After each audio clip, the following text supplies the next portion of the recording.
अच्छा, significance of the mitosis. सबसे पहले तो आपने ये माइटोसिस के बारे में बयान करना कि माइटोसिस बेसिकली क्या होती है। एक ऐसी सेल डिवीजन की काइंड होती है जिसमें आगे जो डॉटर सेल बनते हैं, उन डॉटर सेल्स में जो जेनेटिक मटेरियल होता है वो क्या होता है, सेम। ठीक, सपोज दैट, आप एग्जांपल ले लें, वुंड हीलिंग, यानी कि बॉडी पे ज़ख़म लग चुका है। जब ज़ख़म लगता है तो जो पीछे सेल पड़े हुए होते हैं प्रीवियस, उनमें कितने क्रोमोसोम्स हैं, 46, 46। ये डिवाइड करते हैं तब कितने बन गए, 2 सेल बन गए। अब दोनों सेल के अंदर कितने कितने क्रोमोसोम आते हैं, 46 एंड 46। यानी कि यहाँ से आप बात कर रहे हो यहाँ तक की, तो क्या होता है, जो जेनेटिक मटेरियल होता है वो सेम होता है। जब सेम जेनेटिक मटेरियल आता है हम इस चीज़ को नाम देते हैं किसका, माइटोसिस का। अब जब सेम जेनेटिक मटेरियल आएगा तो हम माइटोसिस की बात करेंगे कि ये कहाँ कहाँ पर होती है। ठीक है, सबसे पहली चीज़ डेवलपमेंट,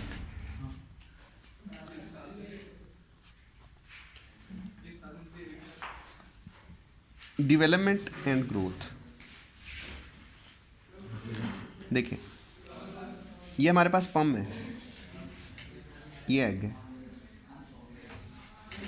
ठीक, स्पर्म और ये एग, ये आपस में क्रॉस करते हैं। अब इनके क्रॉस करने की बुनियाद पर ये जो आगे एग बन रहा है ये क्या है, फर्टिलाइज्ड। ठीक हो गया। अब ये फर्टिलाइज सेल आगे टूटेगा और एक पूरा इंडिविजुअल बनाएगा। आप ये वाली चीज़ पढ़ चुके हो किसमें, एम्ब्रियोलॉजी में। आपने कहा एम्ब्रियोलॉजी बायो की एक ऐसी ब्रांच होती है जिस ब्रांच के अंदर आप एक इंडिविजुअल के बनने की बात करते हो स्टेप बाय स्टेप, कि जिसमें सिंपल सेल आपस में मिलते हैं और एक कम्प्लेक्स बॉडी प्रिपेयर्ड होता है या कम्प्लेक्स इंडिविजुअल बनता है, आप उसकी बात कर रहे हो। ये फर्टिलाइज्ड एग है। ये फर्टिलाइज्ड एग टूटता है तो पहले कितने सेल्स में टूटा, 2 में, 2 से फिर आगे कितने में टूटेगा, 4 में। अब देखिएगा यहाँ से जो 2 सेल बने, ये जो 2 बने ये किसके नतीजे में बने, माइटोसिस के नतीजे में बने, मियोसिस के नतीजे में नहीं बने।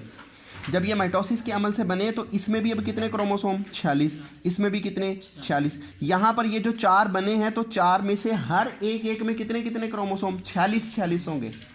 ये 46 46 क्रोमोसोम हत्ता के इतना ये सेल तकसीम होते रहेंगे कि कल ये क्या बन जाएगा, एक नया इंडिविजुअल बन जाएगा। माँ के पेट के अंदर हम ऐसे ही बने, एग और स्पर्म्स मिले, वो जो एग था वो आगे ब्रेक डाउन होने लग गया, ये सेल आगे टूटने लग गया। पहले 2 बने, फिर 4, फिर आगे बहुत सारे बन के इसने एक नया इंडिविजुअल बनाया। ये पूरी चीज़ क्या चल रही थी, ये डेवलपमेंट और ग्रोथ चल रही थी। तो डेवलपमेंट और ग्रोथ के अंदर भी जो सेल डिवीजन की किस्म चलती है वो माइटोसिस होती है। Second, replacement of the cell या सेल रिप्लेसमेंट।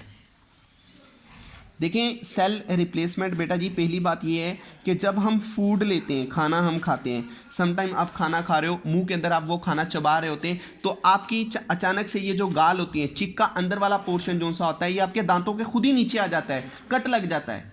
वो जो कट लगा, क्या वहाँ पर सेल नई नहीं आने, वो जो सेल होते हैं उनकी जो रिपेयरमेंट होती है वो किसके ज़रिए से होती है, माइटोसिस। अभी आप वो जो फूड लेके आ रहे हो वो बेसिकली तौर पर क्या होती है, हॉट होती है, गर्म खाना है, वो गर्म फूड है। जब वो खुराक जो से होती है वो आपकी बॉडी के इनसाइड, आपके माउथ के अंदर, आपके डाइजेस्टिव ट्रैक में, स्टमक में, स्मॉल इंटेस्टाइन, लार्ज इंटेस्टाइन, उनमें से जब वो गुजरती है तो फ्रिक्शन पैदा होती है। उस फ्रिक्शन के नतीजे में वहाँ से क्या होते हैं, वो जो सेल्स होते हैं वो स्लग ऑफ हो जाते हैं। स्लग ऑफ होने का मतलब है कि बेटा जी वहाँ से वो जो सेल होते हैं वो उतर जाते हैं। जब वो सेल उतर जाते हैं, क्या उनकी रिप्लेसमेंट नहीं होती, क्या वो नए नए आते हैं। वो जो नए आते हैं वो किसके अमल से आते हैं, माइटोसिस। इसके बाद सेकंड, आपके रेड ब्लड सेल्स हैं। इन रेड ब्लड सेल्स की एज होती है कितने, 120 डेज होती है, यानी कि तकरीबन 4 महीने बनते हैं। अब 120 दिनों के बाद इनको क्या किया जाता है, रिप्लेस किया जाता है। जब इनको रिप्लेस किया जाता है तो इधर जो ओल्ड वाले होते हैं उन्हें निकाल के वहाँ पर नए लाए जाते हैं। जब नए लाए जाते हैं हम इस चीज़ को भी नाम देते हैं किसका, कि ये माइटोसिस के ज़रिए से ही नए आ रहे हैं। इसके बाद है रीजनरेशन।